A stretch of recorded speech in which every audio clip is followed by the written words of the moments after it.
Welcome to the Rec Room Podcast.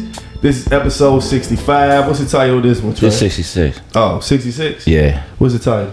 The title is Black Fathers Today. Black Fathers Today. Yeah. Niggas ain't shit. And we're going to talk about fatherhood, right? And it's just a great conversation. It's going to be a great conversation because there's a stereotype that black fathers don't take care of their kids. Mm-hmm. And though there are situations like that, right, there's a whole lot who do, and we are some of the men who do. Absolutely. Right. I'm your host. I go by E1. We got Cam in the building. We got Trey Philando. That's the rumor. And we got Reap. What up? And y'all know how we do. We always start off with some type of sports. And I like it. Yeah. And so, as I told y'all last time, football season is over. But you know what I noticed? No matter what season it is, the Dallas Cowboys get talked about. And I don't understand that. I mean, don't. I mean, it's okay. You know what I'm saying? We know people like us. That's what I mean, it's all right. It's something that needs to be talked about. When you look at that star, you want to say something. When you look at this, the star. Even when you thought about us this morning, even when you got this on, like a little bit, we was on your mind. It's cool. Hey, look, our home team, though home team is like, you know, I say this a lot, but we've been rebuilding for the last 30 years. Yeah. Hey, bro, it's a slow rebuild. But we gonna get there. You know what I'm saying? Like, it's a slow process of rebuilding. Under renovation at all times. What else is some sport news? I think LeBron, he scored 40,000 points. Is he the GOAT or is he the GOAT? He's the GOAT. He's the GOAT. Cam. Niggas is jumping higher. That's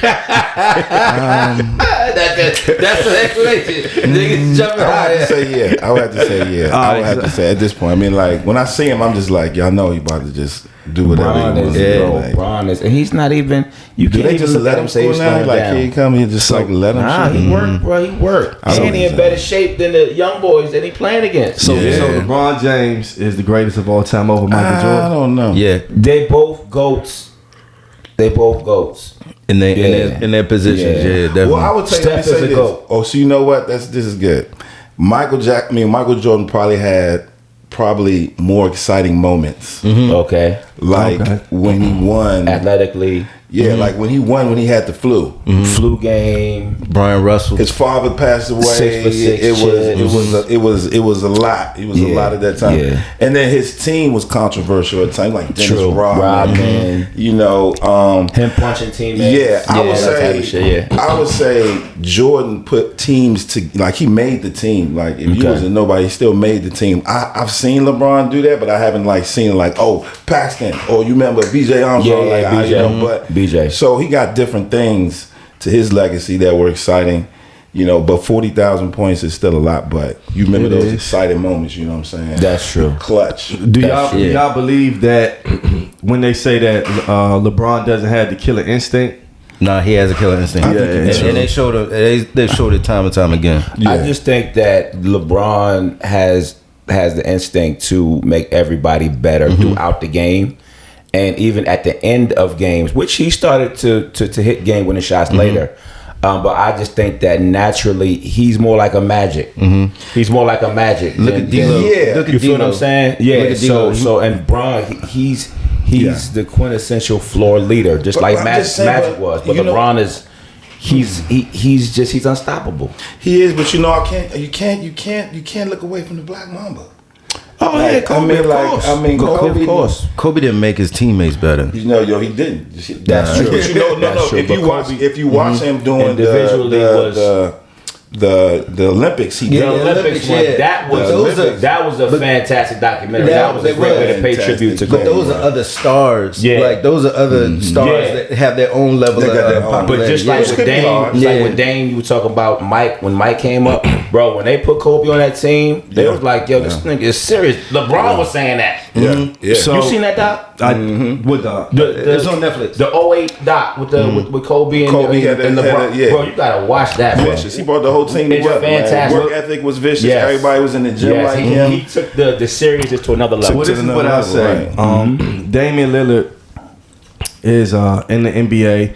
He could possibly be a future Hall of Famer. He's an all-star. True. And he said that when they had like the anniversary thing, he said that everybody was in awe of Jordan. He was like, Jordan was the real superstar.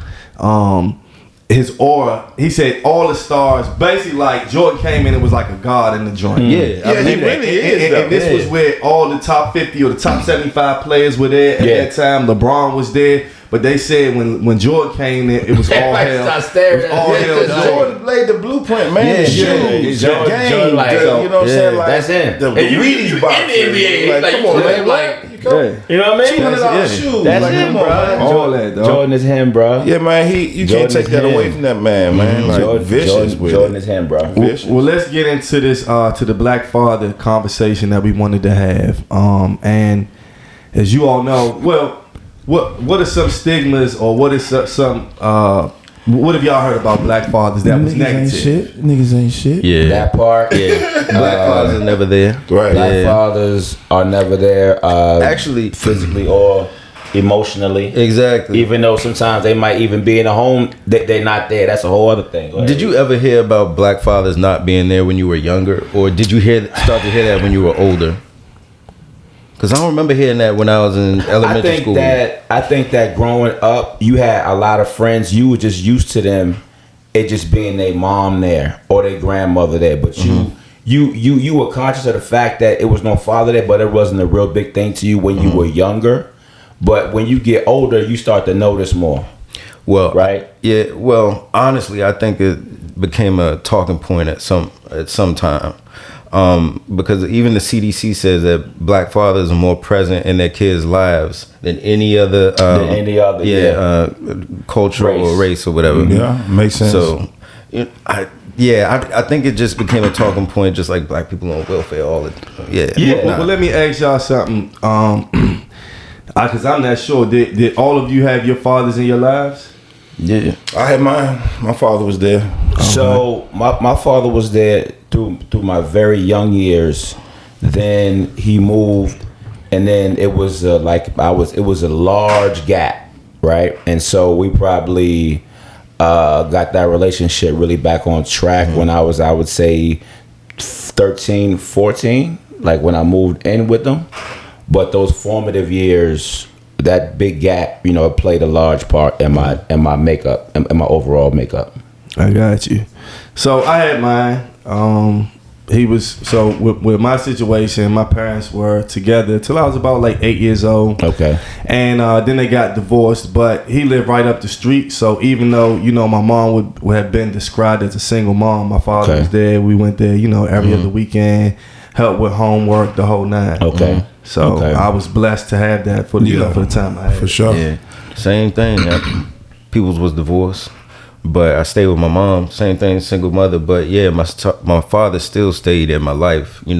Help out. He financially and emotionally, all of that. He was there. Yeah, I would just say that too. That's how mine was. My father, he was there. He, took me fishing. All the things that you would want to do with a dad. I was lucky. To kind of to have that, and I know, a lot of young guys who don't have that type of guidance and that structure. I can see how it's easily, you can get misguided because easily, right? You need that focus, and you need someone to tell you how to focus and how to use your mind and how to think. Yeah, absolutely. Common sense from a man's standpoint, with that masculinity, not toxic, but showing you how to be a man. Yeah. Luckily, I have my uncle and I have my older cousin Mark, who didn't play with me. Like, they didn't play games with me. Like, because they saw how my attitude was towards my mom. My father, he would pop up. And that was probably like the worst part, because you would think that he was going to stay. You see what I'm saying? But then he would leave back out. And then around like Christmas time, my mother would buy all the presents, but she would put his name on some of the gifts. You feel what I'm saying? And then it'll be times where y'all know the story, y'all hear it. Like, he said he gonna come pick you up, and then he don't show. Yeah, you see what I'm saying? And so you sitting on the step, and you sit on that motherfucking step for hours. You feel what I'm saying? But at the same time, I was still blessed to have men who did look out for me. and lead me the right way, especially when they saw me start to drift. Definitely need that, man, because it's easy to get into the wrong thing and to let other individuals lead you down the wrong path if you can't think for yourself. You can't think for yourself. And also to add to that, the other part of that spectrum is I saw the impact of a father not being in the house from a female standpoint because of my sister. Yeah. And the decisions that she made later on in life. If a positive male figure was there, it helps to guide your decision making. Right. It's like you're even from a female, even if you know what I'm saying, men and their daughters. So it's super important, man, just to be there. Not just be there, but be there emotionally as well. No, I like when you say that though, but I want to say this too. So I'm actually trying to write a book, right? Okay. And I'm gonna tell you, I ain't writing it myself, but I'm having people help me. But it's about emotional intelligence. Oh, right, absolutely. When your father's there and you get angry, he talks to you about your anger and tells you how to manage your anger, like you do with your son. Yeah. When your son gets scared, you can talk to him and then you explain what fear is. And if you don't get that type of support emotionally to understand how to manage your emotions, you hit the glass ceiling in life. Like no matter how smart you are, if you can't deal with people and deal with your emotions, you really hit a ceiling in life. Yes. You can do it in your career, it could be in your marriage. So I think having a father there to talk to and a mother, but a father there to be able to talk about those feelings you get as a man, whether it be being with a woman or your career. Absolutely. It just helps you, gives you some tools in your tool belt. So, Absolutely. So emotional intelligence, I say that's a big part of it. Well, were there times with so when you look at it, right, and now that we all have kids, there's no blueprint to being a father or a parent, period. All kids are different. All parenting styles can be different. Yeah. So have y'all ever looked at it and said, okay, this is how my pops did it, but I'm gonna do it a little different because that didn't work with me? Or do you feel like, nah, my pops did everything that was right and I follow his complete blueprint? I feel like in my situation, the things that I felt when I got older that my father didn't do, I told myself, I said, when I have my son, or if I have a son, I'm going to do things differently. So one thing that I know that I do different is I encourage my son to kind of whatever he wants to do. If that's his career choice, I plan to back him 100%. Instead of telling him exactly what to do, because look. You can't put nobody in a box. You gotta let them kind of figure out their own way at some point. So I think that's one thing I'm gonna do different with him. That's something, and also you gotta look at the times that our parents came from, right? They're here with us, but at the same time, like it's 1,000,001 more opportunities for us that we had. Now think about our children. So you made a great point. Whatever, like you might be great at this, you might be great at that, but where is your passion? Where is your special niche at? Because a lot of parents, he's great here, so I'm gonna push him here. A lot of times they're like, well, okay, cool, I'm good at that, but that's your passion. That's not what my passion is. But just putting them in situations where they can grow. That's where I'm at, man. Like coaching my sons is dope. My daughter being in dance, us giving her other options. She's like, nah, I'm good with dance. All right, cool. You know what I'm saying? But at least we have her in something, and we're supporting her. Well, did your father? I mean, growing up, did you see his style? Did you say what was it that you said? I don't like how he did that. I'm gonna be different.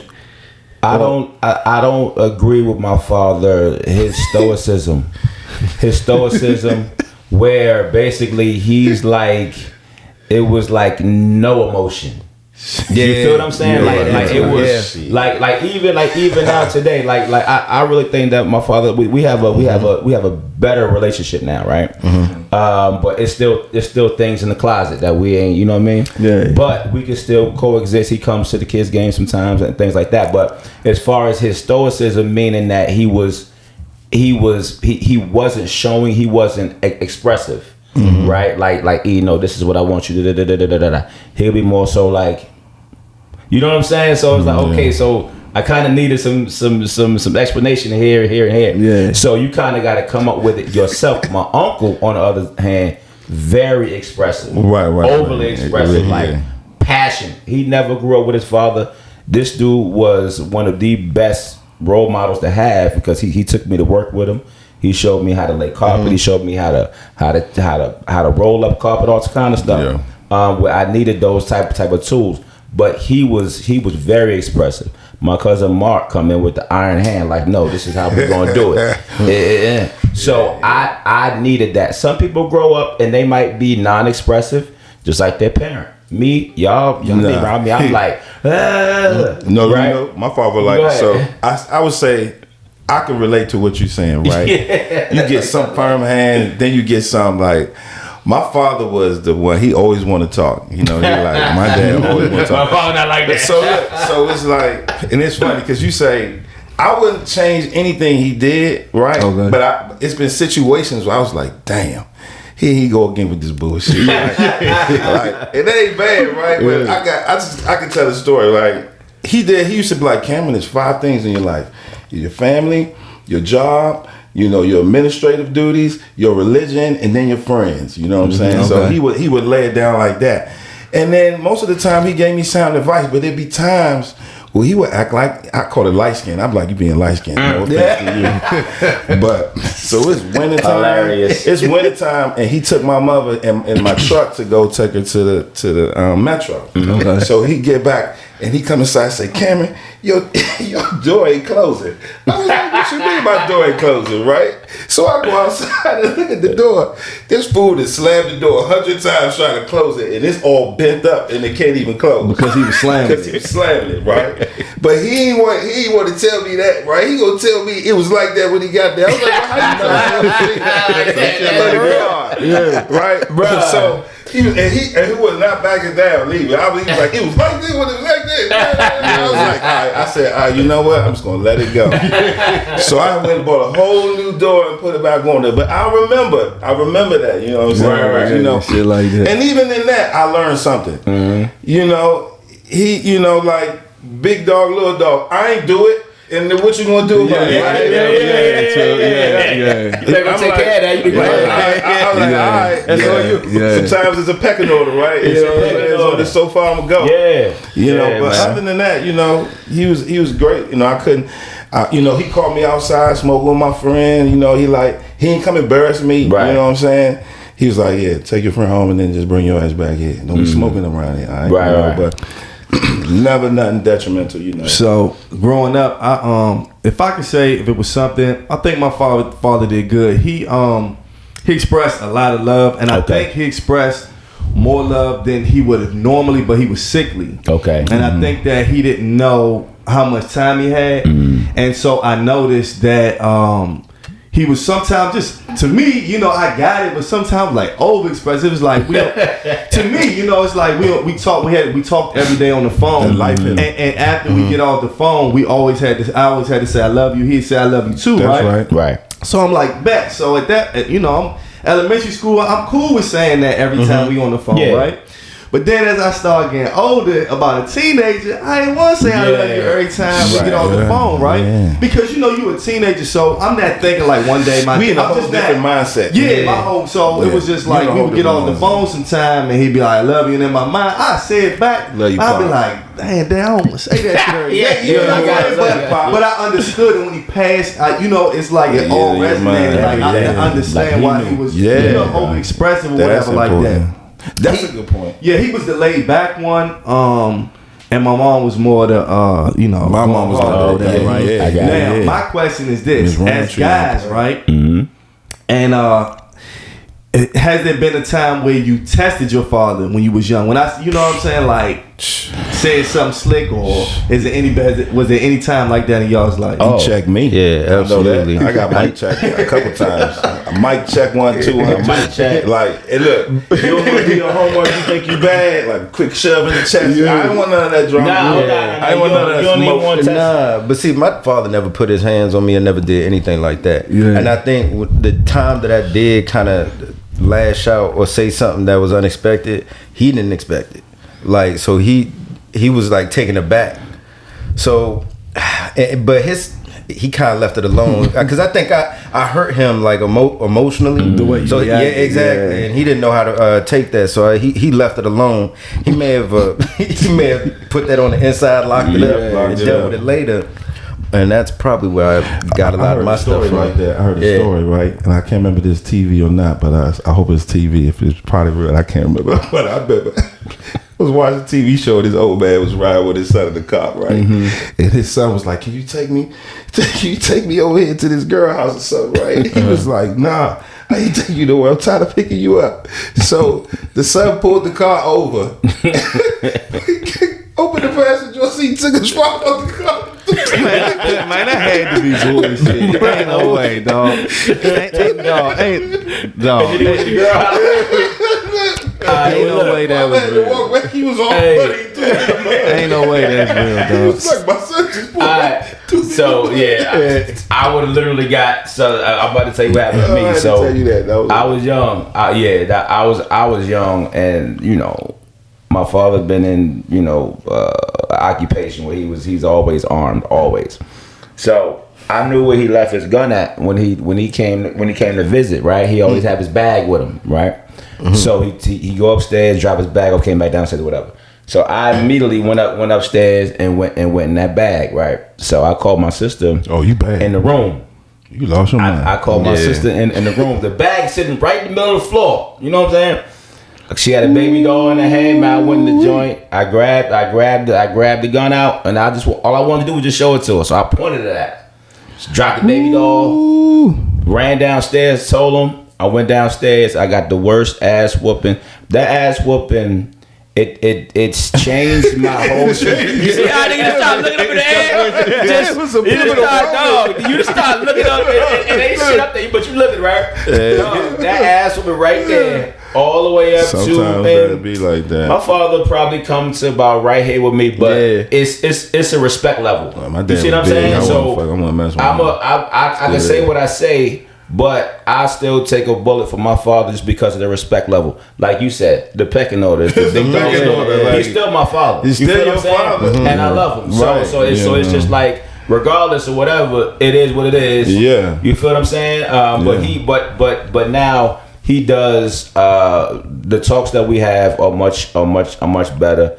And you know, our relationship now is good, but I'm not going to test him and I'm not going to disrespect him. Period. I had one situation. My father never hit me or anything like that. He had a temper, but he never really showed it. Or I've seen it, but not toward me. And so I remember I was 16. I had basketball practice.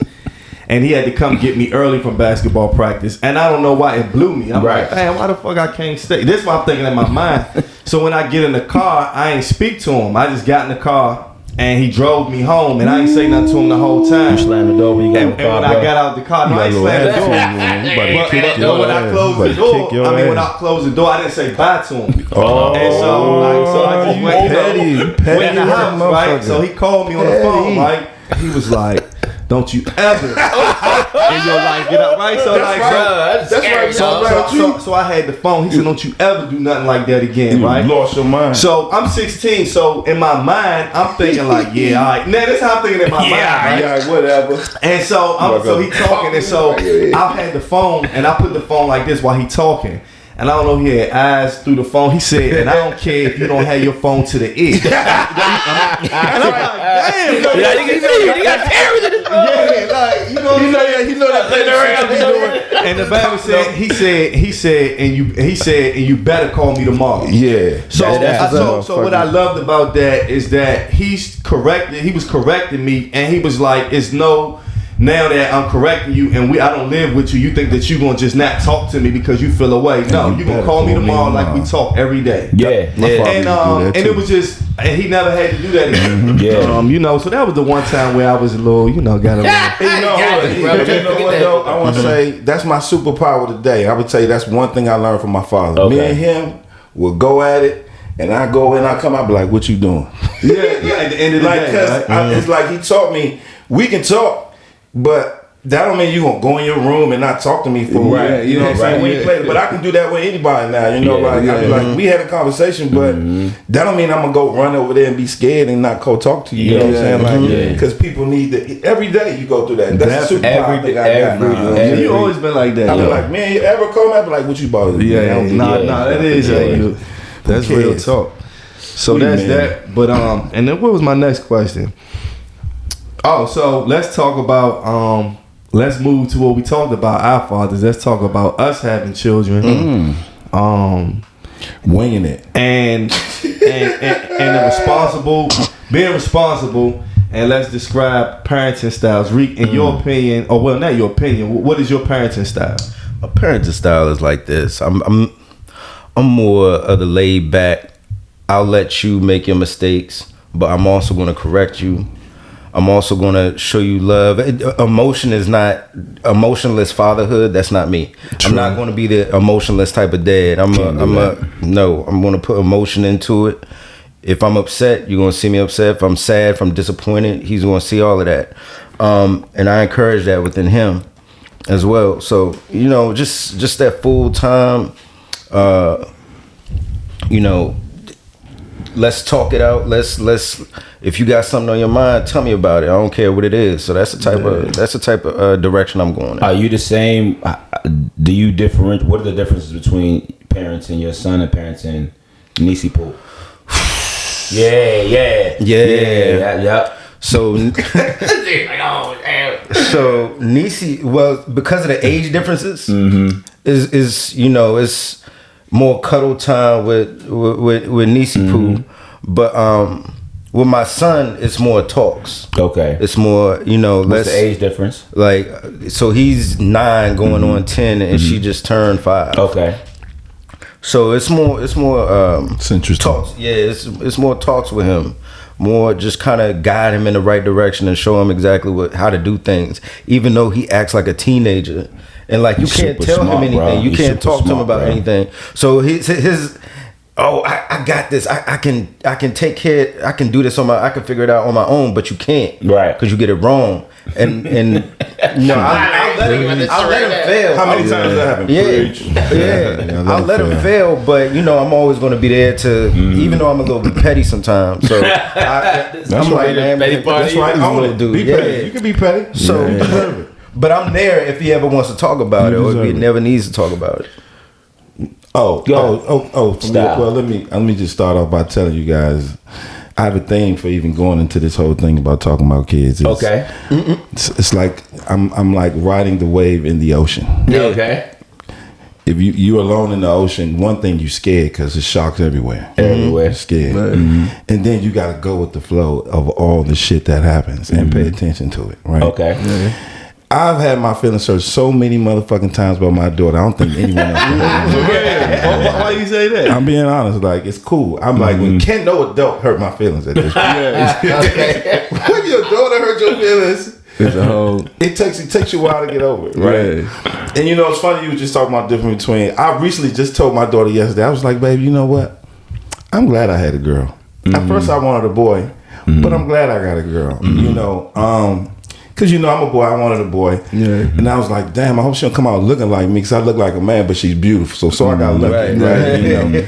But I don't think that she is me. I think kids come out as totally different people, but we expect them to be like us. And sometimes they are. Sometimes they are something totally different. And so, like, you riding the wave to see what they want to be. You know, you want to talk to them. You want them to be open with you and talk to you. You know, I'm blessed because my daughter, she'll call me and talk to me about stuff. She'll be like, well, Daddy, you know, this. She tell me about boys. She just call and talk to me, you know, and I'm glad I had that. But I work at that, you know. There you go. And I'm not overcritical. I'm not like, don't you do that. Get over here. You know what I'm saying? Like, because then she might not call you and talk to you about it. And now she's managing me. This shit is funny. Cause she be like, she's 13. She be like, she know when I'm about to get mad. She be like, Daddy. She already know what it is. Don't get mad, Daddy. Don't get mad. Don't cuss. So was your style laid back with her? Were you like a disciplinarian type of person, type of father? I think when you're in a co-parenting relationship, like I'm co-parenting, so I know how my counterpart is. Her mom is already, and then she gonna say she's controlling and she's monitoring every little thing. Okay. So I play my part. The world is a stage and we're all characters playing our roles and our parts. So I do, what feels right. And then, and I also listen to her mom. I can't make her mother look bad. I would never do that. I don't, your mama get on my nerves, baby. And she like, I don't do that. But I think that the more I just let her do her, she be doing the same stuff I'm doing. She act just like me. She likes the same things I like. She and I think I'm blessed, but it's like, it's stressful. Like, you just worry, you don't want to worry yourself to death. You got to let life happen, but that's the part. Go ahead. No, I was going to say, so my parenting style, so I can only speak on my son is 5, so I don't know, sometimes you change as you get older. I don't know, but my parenting style right now is I'm very communicative with my son. I'm very open with him. I don't let him see everything, but I don't when I say shield, of course I don't want him watching sex and horror movies and stuff like that, but at the same time I'm very open and honest with him. And I have I have a rule where it's like, if we can talk about anything, and if you tell me the truth, you won't get in trouble. I don't like liars, right? Right. And I teach him from an early age that one time he had got into it. I had him in his camp, and the camp called me, and the camp told me that he had spit on a little boy or whatever, right? And so I'm like, and it was like my first time getting a call. Like, I'm like, damn, this what life gonna be. So I get the call, and she was saying that he spit on the boy, and then the boy hit him. So I go up to the camp. And I'm like, damn, I never seen him spit at home or do shit. Like, I never seen that, right? So when I get up there, the mom of the boy who he spit on walks in. I'm like, I hope she ain't on no ignorant shit. You know what I'm saying? Because my son is wrong. So she get up there and she's like, they explain the situation. So Ezra's telling them that he spit on the boy because the boy hit him. The boy is saying the reverse. Right. That Ezra did it first. Right. All right, so cool. She gets in there. And she's just like, I hope my son is not bullying because I'm not having that. And so I'm like, okay, cool. She get it that they're kids. So I'm just like, hey. And I said to her, if Ezra spit on him, it's going to be a problem. Yeah. Whatever. So that's whatever. Right. So we get in the car and I said, look, man, what happened? He said, we was playing basketball. They told him he couldn't play in the championship game or some shit like that. I'm like, this shit early. So he was like, the boy spit on me. No, he said the boy hit me, so I spit on him, right? I said, well, that's not what they telling me. I said, tell me the truth. If you tell me the truth, you will not get in trouble. But if you lie to me and I find out you lying, then you're going to get in trouble. He said, I'm telling you that the boy hit me and I spit on him. So I said, well, why did you spit on him? He said, because if I spit on him, he hit me, and by me spitting on him, I knew he wouldn't hit me again. That was his logic, right? I was like, well, spit on him, I said, well, you don't do no spitting. If somebody hits you, then you hit him back, right? And because he said, he gave me his, even though he's 4, but he gave me his little 5-year-old word that he didn't do it first. Right. We was able to talk through it. Right. Now, at the same time, me and my son are friends. We play like, I play with him like I'm a kid. Right. But when it's time to get serious and it's time to talk to him like he need to be talked to, absolutely. I'll switch just like that. Absolutely. So we're close, but at the same time, I don't play no game. Ever, let's go back and revisit your thought process. That's one. I just want to clarify. Because this is how we think. This is funny too. So, Everett, you said not to spit on him, to strike the child. I did. Now I told him, I said, if he hits you first, if somebody hits you first, you hit them back. Because my thing is this: if you get hit and then you go tell the teacher, you become like a tattletale type. No, we can't have that. First of all, let me make sure you ain't snitching.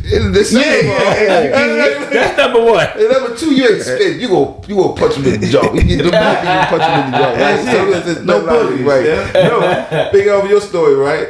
My daughter They call, your daughter has been in a fight. I said, oh man. shit, I got this. A boy, I got to go to school. I'm going to talk to his daddy. I hope he don't try to check me. All that shit. Right? The science teacher called me, your daughter got up in the middle of class and smacked the boy in his face with a purse and started to punch him in his face because he called her mom a name or something. Okay. And I was like, oh man, hold on for a minute.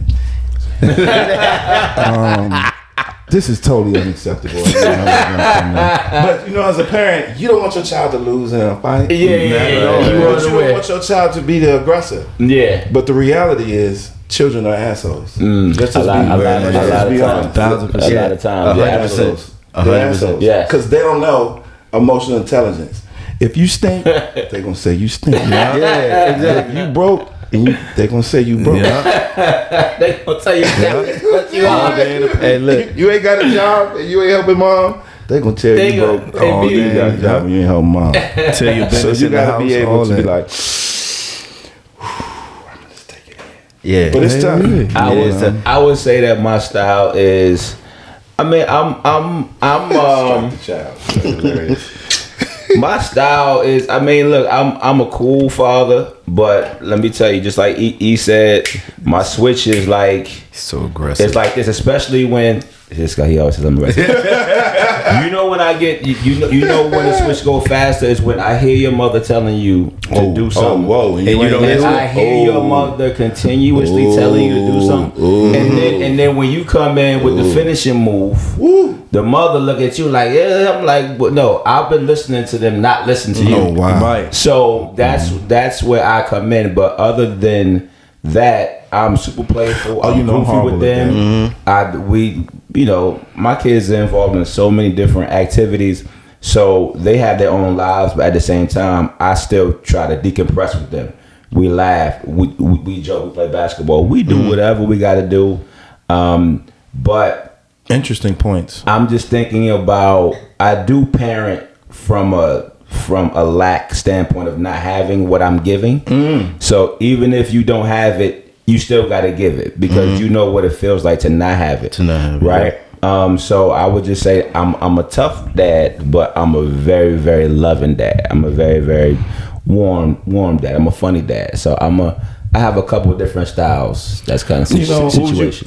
Rick, what was you about to say? No, because y'all were talking about incidents that y'all kids was having. It was 2 incidents that happened like in a span of 2 weeks. Like, God, come out of the blue too, right? Yeah, like it was. He brought home a referral one day. He was like, "Yeah, Dad, I scratched this kid at school today." He was like, "Yeah, I got it, Dad." Yeah, Pop, I had to check somebody.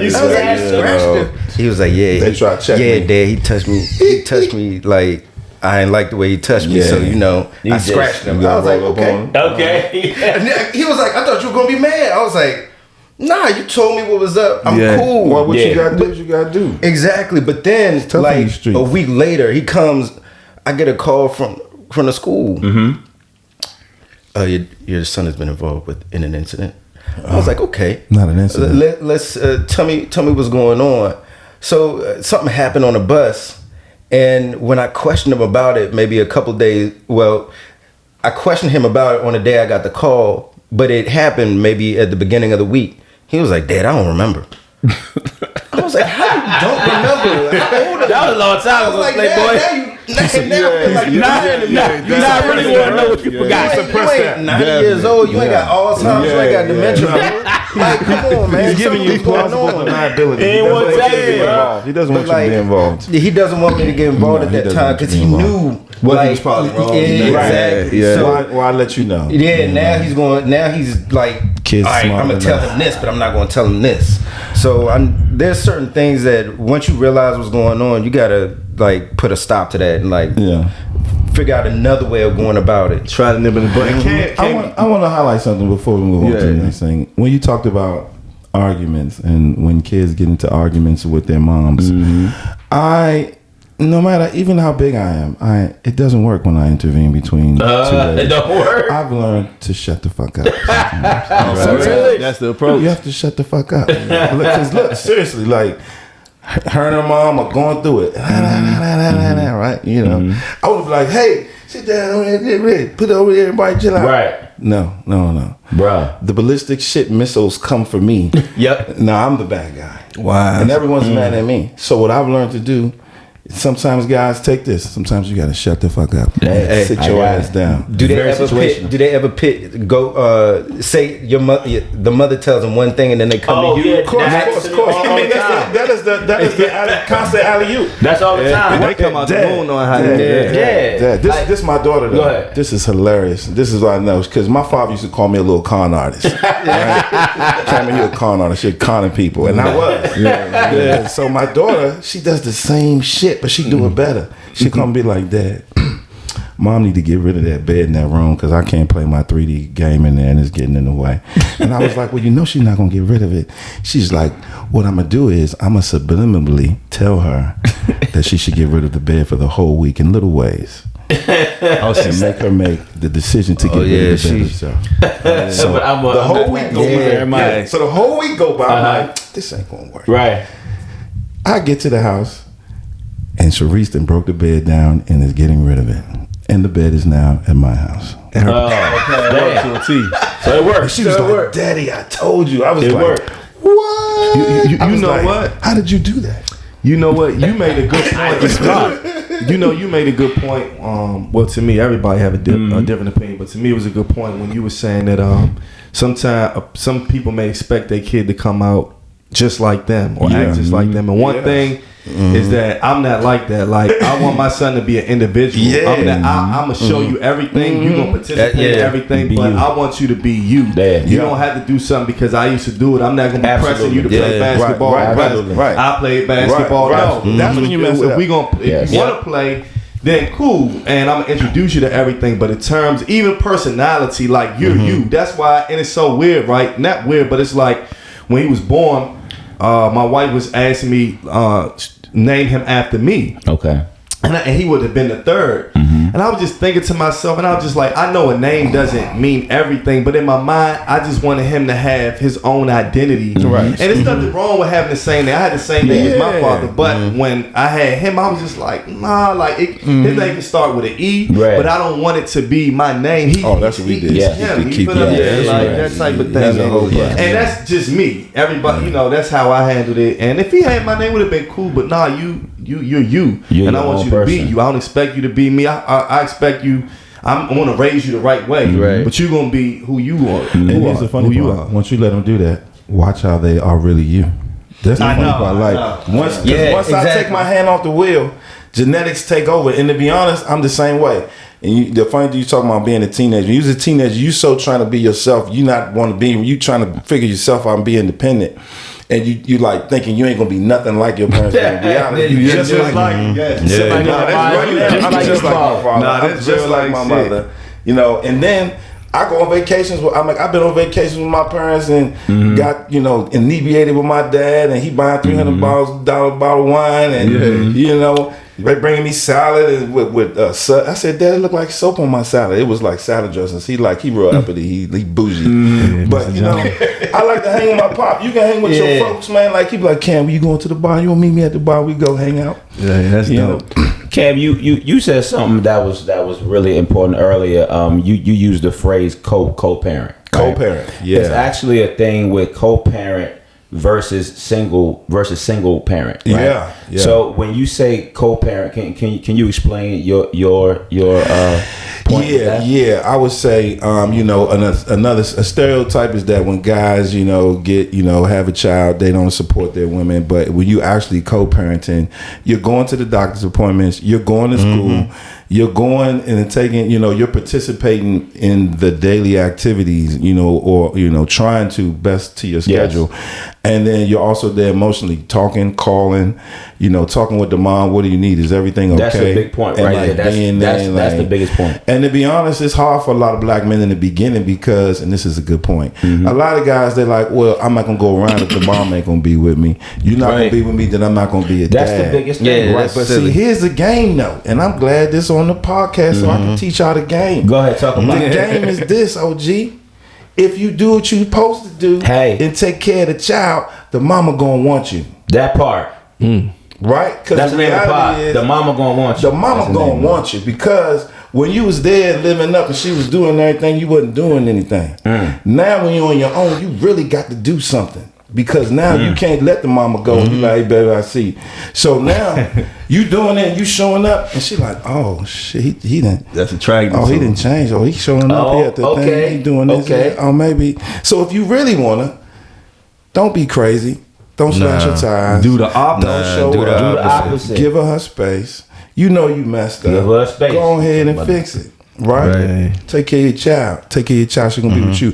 And don't mess it up where you can't open the door again, dummy. By saying everything. I like that analogy. Acting all stupid when you leave them. I don't want to be. Don't you call me no more. You over there crying over there. You know what I'm saying? You on that Faking. I know you love me, girl. Call me back. I just didn't. No, you don't want to do all that. Right. Leave yourself an end. Just shut your ass up. Yeah, you and forcing go it. home. That's a dog. That was Think a, about that was a it. great explanation. Public bro. service announcement. If you want your baby mama. Well, how were do you all feel that having a kid makes you different? Now, let me give a short story and not a short story. So I've noticed having a child does change you. It changed me in terms of just the way I think. Put it more worry on me, but You're dad. yeah. So it changed me more responsible. But I'm gonna tell. It made me look at, and I know that guys have kids at different ages, but it made me having my son made me think to myself, like, how could someone have a child and not be in their life, right? And I have a friend, or I have somebody that I know, and he had a child, and because the mom was someone who he felt was like a promiscuous type of person, it made him, when she already had children, when she had the child, he refused to be in the child's life. He knew who she was. And my thing, and I'm gonna be real with you, this before I even had my son, I contemplated my friendship with him.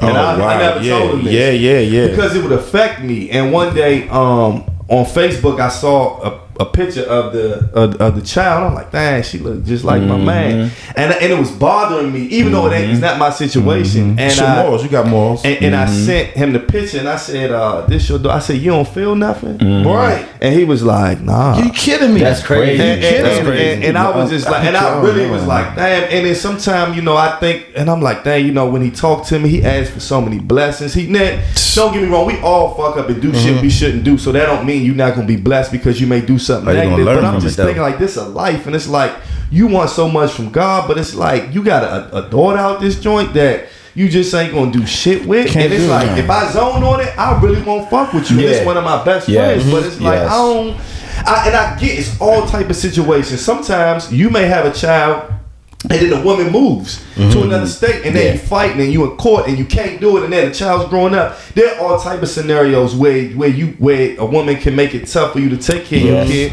or be in their life. But if they right here and that's not your situation, but you want to be blessed. That shit crazy. That's the niggas ain't shit section I was talking about. There's a niggas ain't shit section. It is. And it's right over there. Because then they'll go have babies with somebody else. Take care of them. But you still got your situation here. And let's where talk this about young lady, her whole life is she's promiscuous. You laid up with her. Exactly. What you telling me for? Exactly. You know we passed that. We passed that. You ain't mind. You might have unprotected sex with her, but she promiscuous. We passed that.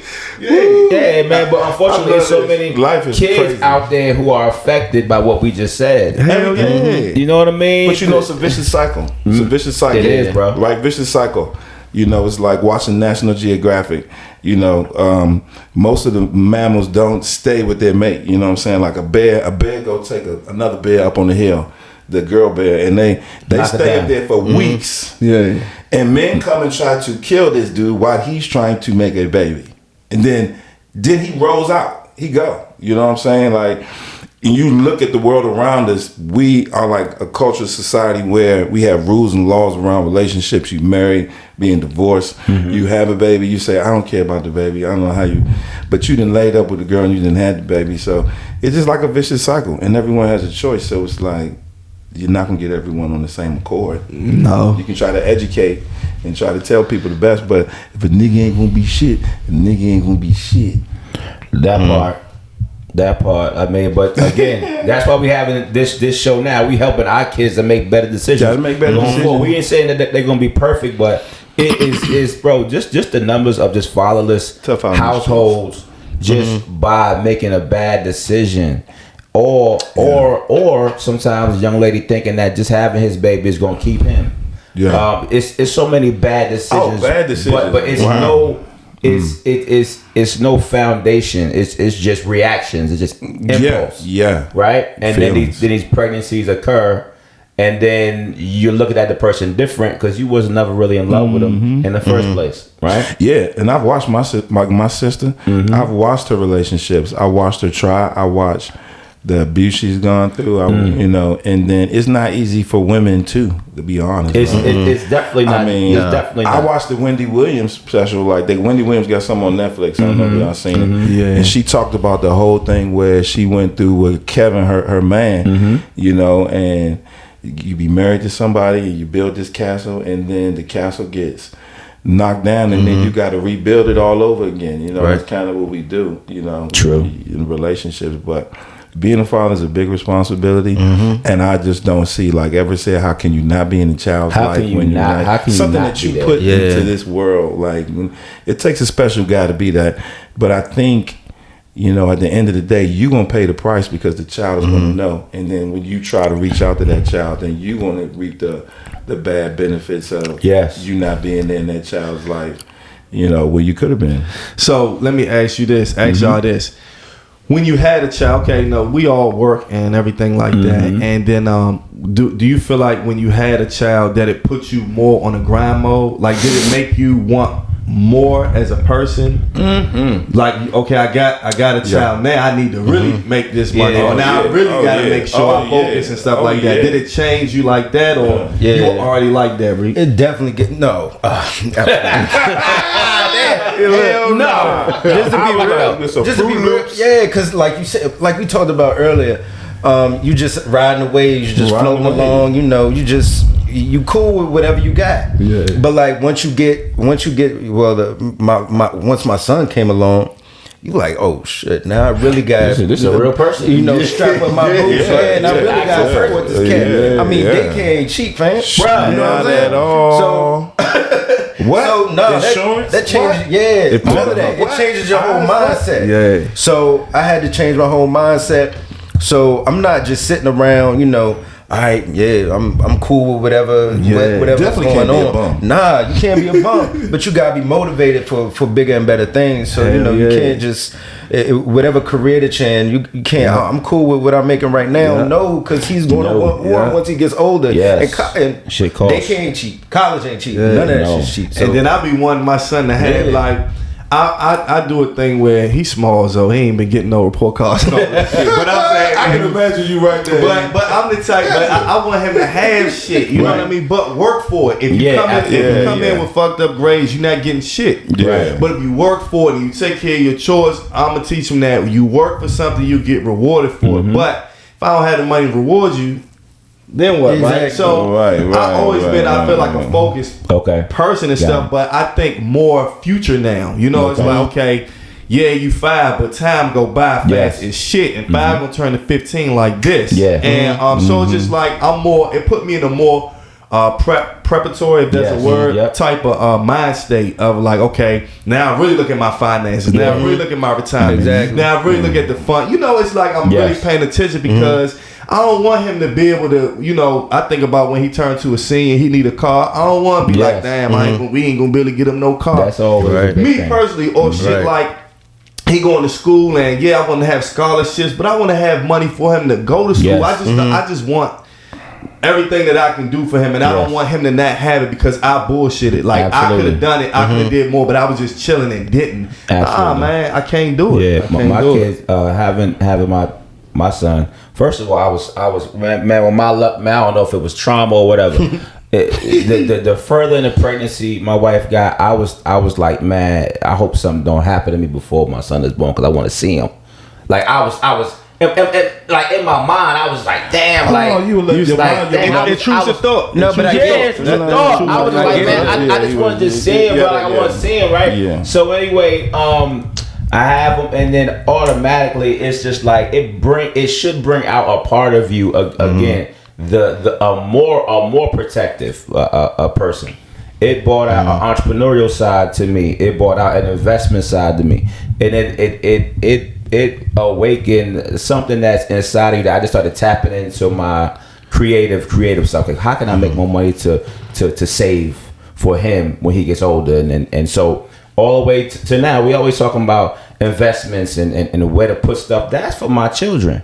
You see what I'm saying? So it made me grow in different areas, maturity wise, money wise. Of course, I watch the videos on social media where the kid turns 16 or 17, the parents get them the car and things like that. But with me, I definitely want my children to be able to travel, experience things at 16, 17, 18. So I think giving them a much more worldly view is going to help their mindset. You need money for that. Also for them, schools, scholarships, just pouring into one of the biggest things that in one of my books, you owe yourself and you owe your family. You don't owe them self-sacrifice. You owe them self-development. So for me to get better, to bring these things into my life, I have to develop myself more to be able to have a healthy mindset to create these things. I think I would agree with all you guys. I say that I have a daughter, so I'm a big sucker. I'm a sucker too sometimes. But I also have to say no to her so she can understand no. I'm the king of no. Yeah, and I can only think of I know, and I'm not gonna date. I know y'all seen Willy Wonka. Of course. Yeah. With the bad girl who always got what she wanted. And the squirrels took her ass away. Like, I don't ever want my daughter to be like, Daddy, now. Like, hey, cannot do that. But I agree, I would do and one thing, like you said, interesting, a parenting thing I would take away from my parents is I was a CD student, but my chores would be done and I would do everything and they would give me what I wanted. You know what I'm saying? And so, like I said, that, like you said, that grade, that card report is your credit card work. Exactly. That's me looking at your work and then gonna pay you for it. Yeah, exactly. You know what I'm saying? Exactly. So, and then I use that to my advantage. I be like, oh, you want your 3D thing? I mean, them grades need. She be like, okay, Daddy. And they focus up. She focus up. She like, I can't miss school, Dad. Yes. I need you can't miss school. So yeah, I'm gonna spend money and get you what you want. You know what I'm saying? And then again, like my mother did it. This was funny. My mother did it to keep us out the streets. Yeah. I'm gonna get Cam and that John Madden and that PlayStation, and them little boys gonna be downstairs all day long. Yeah. They ain't out I know where they at. I know where they at. Yeah. You know, and so that it was different for me because back in them days, people was getting killed. Back when people was getting killed left and right. You know, and people was out in the streets. So it was a way to keep in the house. But yeah, man, reward is a big thing, but they gotta earn it. You can't. I was just in a parent teacher conference last Monday with my oldest. His mother was sitting there, so I'm listening to his teacher talk to him. I'm watching his mother talk to him, but while they're talking to him, I'm looking at how he's responding to the two ladies talking to him. Right? Very important. So I'm sitting, I'm watching them, right? And the teachers respond to the kids differently when they know that it's a father there too. That's a whole other thing. Oh yeah. So I'm sitting there, so very tentative. I'm quiet, and so I'm watching him look at his work that he did great on one day on this page. The next day, he was just like. So anyway, I let them talk. I tapped him on the shoulder. I'm like, listen, man. I'm like, listen. You know what you're supposed to be doing. You understand what I'm saying? How you going to get 100 here? It's the same thing on the next page. You didn't put the effort in.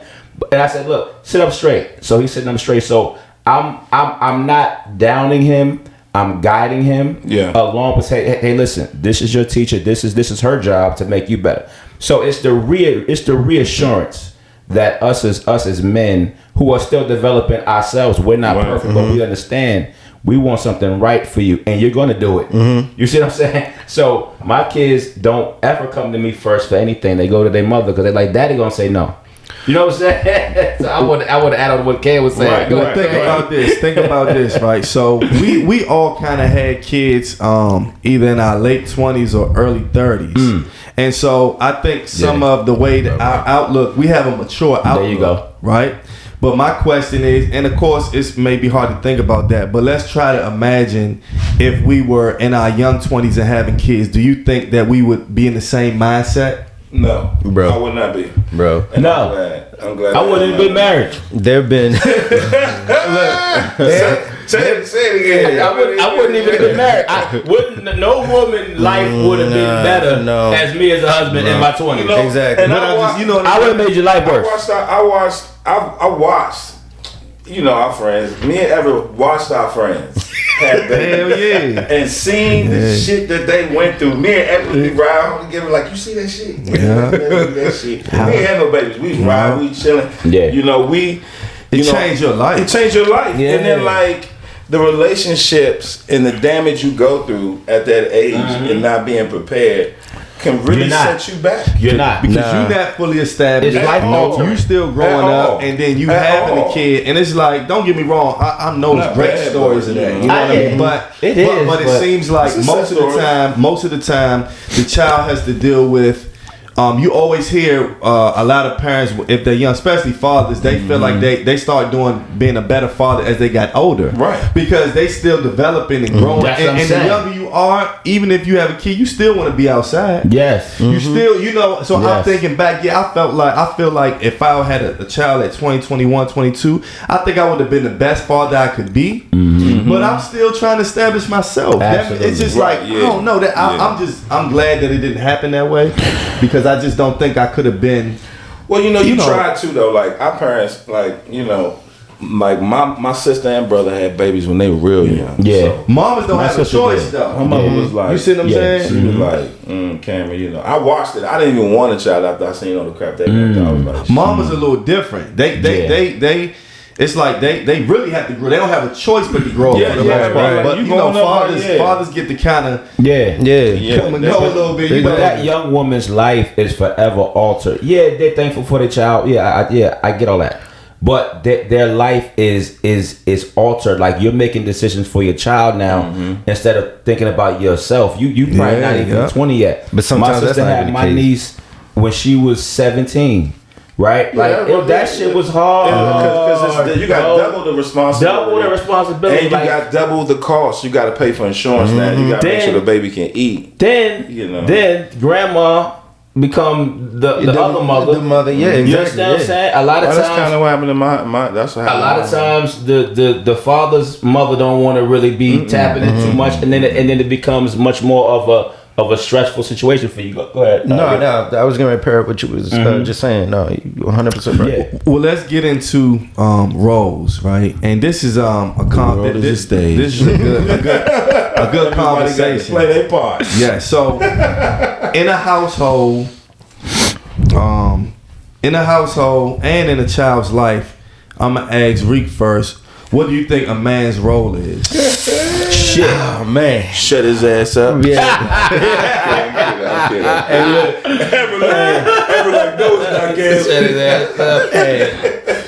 Honestly, I don't believe in roles. Okay. Personally, I don't believe in roles. Oh, wow.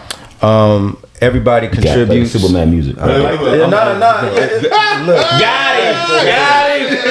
Don't worry about it. You gonna get the I don't believe in those rules. I believe that they're pre-colonialism, Western ideology. I like the way you broke that down, my brother. Because I mean, even to the people even before then, like it's the family dynamic was different. Men and women's roles were different. So I adopted that after I started, doing my research or whatever. Mm-hmm. But me and my wife, everybody contributes. Everybody has their say. It's no stay in a woman's place. Everybody is equal. Yeah. That's what I'm saying. As far as no roles Women's or anything like the vice that. president. You're supposed to be doing, I guess. Yeah, I feel like, all right, so roles in the household. Hey, everybody stand by. Get my coffee real quick. I'm of the old school 1950s. Like our boys. Damn, that's the real white thing. I hear what Reek's saying, right? So I do go with what Reek's saying.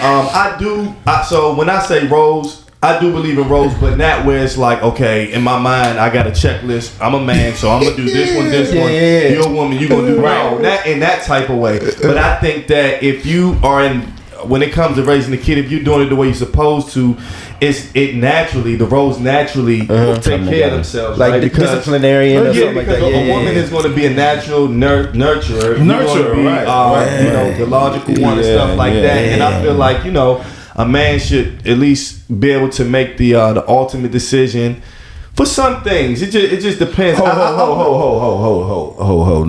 dog. What's that? Nah, dog. The ultimate in the Bible. In the Bible. If this ship sink, it's your fault. You're right, and so that means that. So that's funny, but it's true. No, you're right. So man is a leadership role. Yeah. But it's like you have to know how to balance. But Reek made a good point. It was different because women weren't as valued back in the day as they are now. Most of the time, when our parents, they were, women weren't empowered like that. They stayed at home a lot. They were almost like that's because they're close Western. to how third world countries treat women. It was like that. But as time has evolved, women are more independent by force sometimes, and just by how life evolving, right? So women roles, it is different, but I still say that it still has to be, a man has to still have his place, and the woman has to, you know what I mean? Like it's still like it's a role. It's 50-50 kind of, but it's still like I'm still the man of my household. Like regardless, to me, this is how my household is. Regardless of my wife can do anything she want. I'm nobody's father but my son, and all of that. But at the end of the day, I am the man of this house. Period. And to me, being a man of the house is not about financial. My wife can make $2 million and I can make $50,000. I'm still gonna be the man of my house. Not because of what I say, but because of how I carry myself and how I take care of my responsibilities. Not because I'm ruling with an iron fist saying I'm the man, but I'm showing you by my actions of how I take care of my family. I think that was very powerful. I'm gonna tell you, it's so powerful because at the end of the day, you still have to have compassion as you are responsible, right? Sure. And then it's almost like, I can say it like a business, to be honest. Really, your boo, who else supposed to be your partner, is supposed to be like the vice president. You the president. She's the vice president. The vice president supports the president. She knows his initiative. She knows what not to do, what we trying to do together, that we established together. Yes. And if I step away and you're in charge, you should be able to do the things that I do and be able to support us like, we support, each other. Sure. Right? That's from a company. That's from, just from like, put it in that. Yeah, but then it's the culture. If you're a leader, what type of culture do you foster? Right. Right? How do you lead? Do you listen? Do you talk? Are you communicating?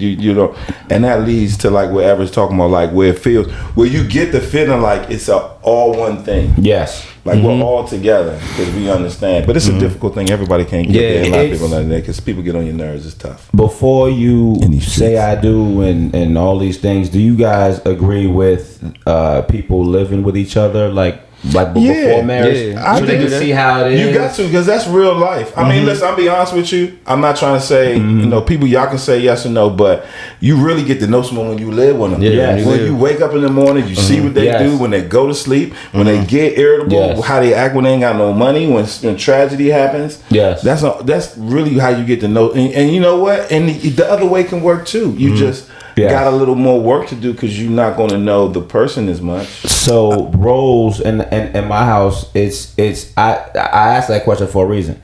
So you understand that woman, she's fantastic here. She's fantastic here. She's super strong here. You fill in the blanks of that to make your house a happy home.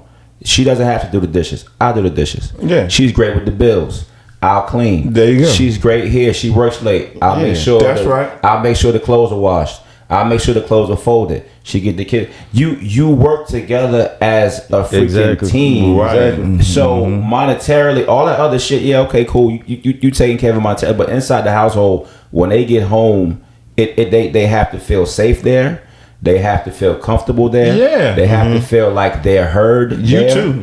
And Everyone. Absolutely. So all that TV bullshit, that has nothing to do with you inside of your home. What works for you in your home. Hello. So when kids come along, they're just going to just add to what you already created. Yeah. So that's just how I do. I want to make sure that she's comfortable. I want to make sure that she's understanding that I'm listening to her. Yeah. What does she want? If she's a go-getter, fantastic. Yeah. Fantastic.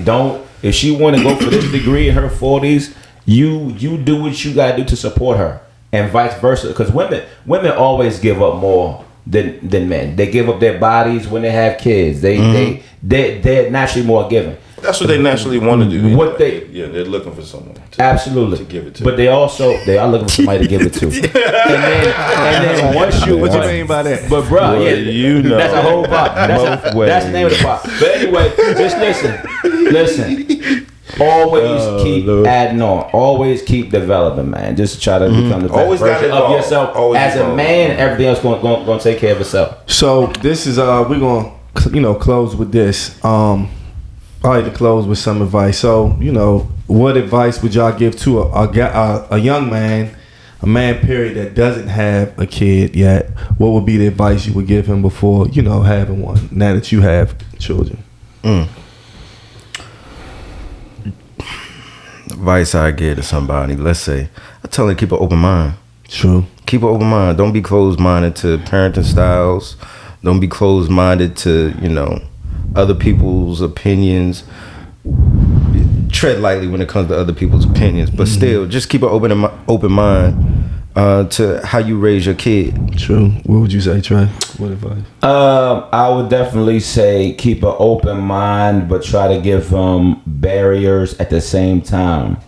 Man, society is just so wide open now. There's so much stuff you gotta guide your kid from, and but I think as the parent is developing, keeping that open mind, but also understanding those key points, those key areas to start. Okay, cool. I'm gonna tell him this here. I'm gonna tell her this here. Right, but I like that. I like that open mind concept. But also, don't have kids. Now, I don't care. Now, this is old traditionalist thought process. Young men, don't have children until you're married in your 30s. That's my advice. Yep. What's your advice, Ken? My advice would be, if you do have a child with someone who you find attractive, who you could see yourself with. First,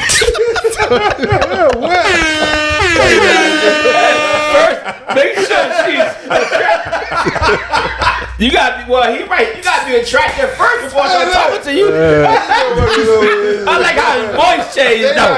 I really like attractive. Apple seeds everywhere. I ain't think about that. You get a child. You get a child. You get twins. Look. Make sure that you can wake up in the morning and be like, yeah, this is okay. I'm cool with this. Number one. And number two, don't expect to be the great parent because you're not going to be the greatest parent. You got to wing it. A lot of times. It's the analogy of going on an adventure, honestly. And always remember, if you're not going to be with the child's mom, you still got to be there as a dad, right? Just be there as a father, be in the child's life.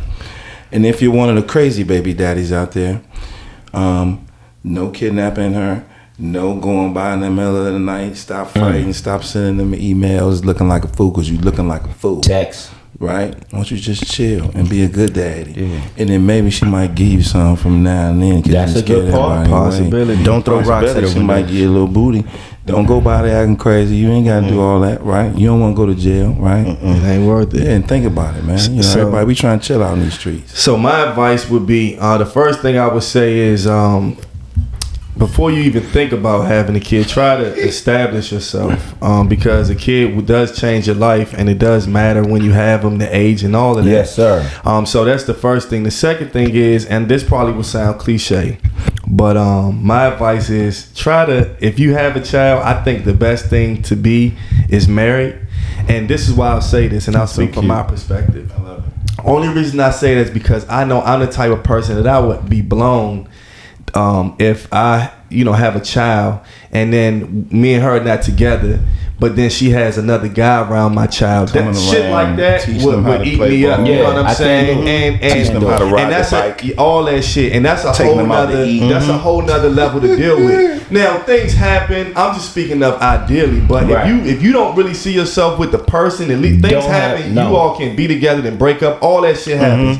But if you don't see yourself with the person in the long run, don't have no kid with them. No, and if you do and you mess up, don't be a punk about it. Be a grown man. Yeah, be responsible. Be mature. Because you make us all look bad when you go and you shoot the baby mama, and you go over. You make us all look bad. That part. You had one being your kids' lives, man. Think about the rest of us. Hell yeah. But yeah, so I guess we can run down where you can hit a pod at. So let's do that. We pod every Thursday on Podbean live at 8 p.m. So that's live. Join in. It's an app. Download the app. That's every Thursday. We also on Instagram, of course. Follow us on Instagram at the Rec Room Pod. Follow us on TikTok if it don't get banned. No. TikTok is about to be banned. It's been banned. We been banned it already in the government. And Chinese people praying on spying on y'all. Well, they gonna start us through the phone. It's okay though. So while social media, So while we on TikTok, while TikTok's still on, also subscribe to our YouTube channel, which is the Rec Room Pod. We have a segment called Ask the Rec Room. DM us on Instagram. If you got any questions, any topics you want us to talk about, do that. We on all the streaming platforms. Tell a friend to tell a friend. As I always say, everybody has a pod, but everybody isn't us. Till the next time. Oh man, I like that. Where you steal that from? I made that shit up. I like that shit. That shit dope. Oh, now we really in the Rec Room.